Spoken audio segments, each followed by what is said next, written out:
Chicken మసాలాతో ఎంతో టేస్టీగా ఉండే French fries. Hi friends, welcome back to our channel 3 little stars CLV. యమ్మీ యమ్మీ యమ్మీగా ఉండే బెస్ట్ ఫ్రెండ్స్. హాయ్ ఫ్రెండ్స్, ఇవి మా అమ్మ చేసింది. చూడండి ఎంత బాగుంది. ఎలా చేయాలి చెప్తా. ముందుగా పొటాటోస్ని తీసుకొని పొటాటో పీల్ అనేది రిమూవ్ చేసేయాలి. తర్వాత పొటాటోస్ని శుభ్రంగా వాష్ చేసేసి ఫ్రెంచ్ ఫ్రైస్ షేప్లో ముక్కల్ని కట్ చేసుకొని రెడీ చేసుకోవాలి. నెక్స్ట్ స్టవ్ వెలిగించుకొని కడా పెట్టుకొని అందులో ఆయిల్ వేసుకోవాలి.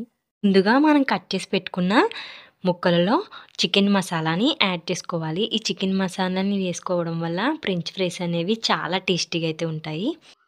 చికెన్ మసాలాని సరిపడినంత వేసుకొని నెక్స్ట్ వచ్చేసి కారం సరిపడినంత వేసుకోవాలి. అలాగే సరిపడినంత సాల్ట్ కూడా వేసుకోవాలి. తర్వాత వీటిని వేయించుకునే ముందు కొంచెం పీసెస్కి కొంచెం మిక్సింగ్ని కలుపుకొని వేయించుకోవాలి, లేదంటే ఇవి వాటర్ లాగా అయిపోతాయి. నెక్స్ట్ వీటిని ఆయిల్లో వేసుకొని వేయించుకోవాలి. వీటిని అయితే గోల్డిష్ కలర్ వచ్చేంత వరకు వేయించుకోవాలి. ఇలా చికెన్ మసాలా, కారం, సాల్ట్ కలిపి వేయించడం వల్ల ఫ్రెంచ్ ఫ్రైస్ అనేవి చాలా టేస్టీగా అయితే ఉంటాయి. వీటిని చిన్నపిల్లలు కూడా చాలా ఇష్టంగా అయితే తింటారు. మా చరణ్ తేజ వాళ్ళకైతే ఫ్రెంచ్ ఫ్రైస్ అంటే చాలా ఇష్టం.